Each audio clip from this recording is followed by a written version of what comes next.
Lacrosse is a tough sport. Like all sports, you have to outscore the opposing team in order to win the game. In lacrosse, however, you're allowed to hit, push, and knock over the other team's players to help your team win. These rules make lacrosse a very tough game to play. Good morning, St. Matthews. My name is Ryan Kearns, and I'm going to talk to you today about taking the hit.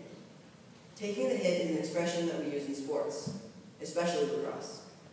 I've been playing lacrosse for 8 years now, and taking the hit has become a very important thing to me, both in lacrosse and in everyday life. 2 years ago, I was moved up from the B division of my lacrosse league to the A division. Since I've never been the tallest person for my age, I played attack.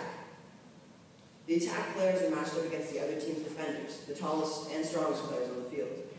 I was not the biggest player, but I am left-handed, which is an advantage in lacrosse. When our team had the ball, I was positioned to the right of the goal, where I could shoot with my left hand. My job was to catch the ball at the end of the play and shoot at the goal as fast as I could. The problem is that being so close to the goal, I was going to get hit a lot by some very tall defenders. I was expected to take the hit, to focus only on catching the ball and shooting it, and to know that I was going to get knocked over. I could not shy away from getting hit, though, because that would make it much harder for me to score. In my first year, I was terrible at that position. I dropped most of the passes that my teammates threw to me. I dropped those passes because I kept looking over the defender before I got the ball. I was too afraid to take the hit. I eventually ended up a bench warmer on that team because of all the passes I dropped. Another left-handed player took my place at attack, and I only played about 5 minutes every game. This is one of the worst feelings that I've felt, sitting on the bench after I dropped a pass, knowing that I've hurt my team's chance of winning the game. Over the summer, when I was getting ready for the next season, I decided to change. I was tired of disappointing my teammates, my coach, and myself, and I knew I had to improve for everyone who was counting on me the next year. I told myself I wasn't going to shy away from getting hit anymore. For the rest of the season, I took the hits. Of course, it's very hard to stand strong in the face of a defender who towers over a foot over you. When I began the first new season, the promise I had made myself seemed impossible to fulfill. The hits I had to take were too painful, too dangerous. As the season progressed, however, it slowly began to get easier. I became more confident, disciplined, and overall a much better lacrosse player.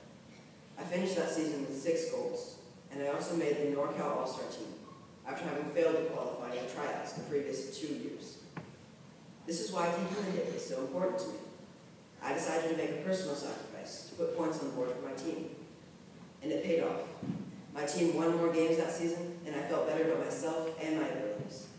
In the scripture that is read for us, a man named Jonah is told by God that he must go to the city of Nineveh and tell the people of their sinful ways. Jonah is scared of doing this because he is afraid the people of Nineveh will be angry with him, just like I was afraid of the defender who was always coming to hit me. Jonah was so afraid that he decided to flee from the Lord by boarding a boat.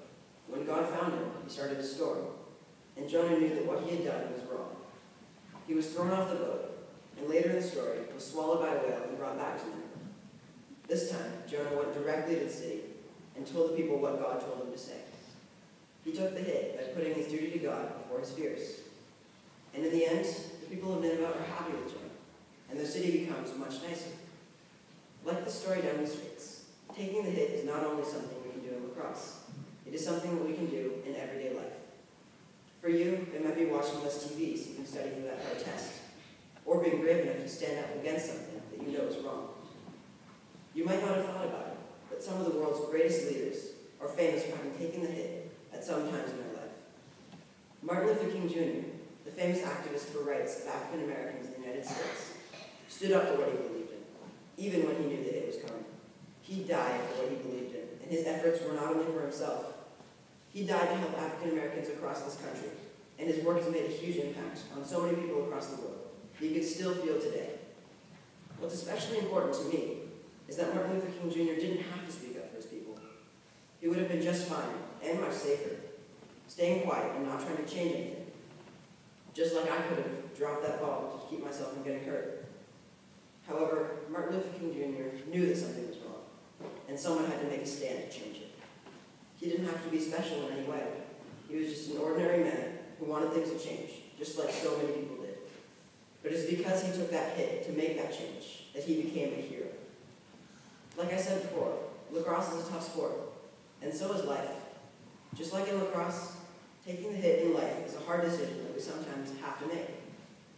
You might not go down in history for it like Martin Luther King Jr. did, but you will always make a difference. So go out of your way to speak up for something that you know is wrong. Stand up for a friend if they get their feelings hurt. Try harder to be the best person you can be.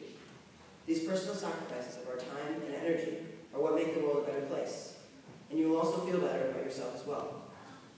So I encourage you, take the hit, catch the ball, and score the goal for yourself, the community, or maybe the world. Thank you.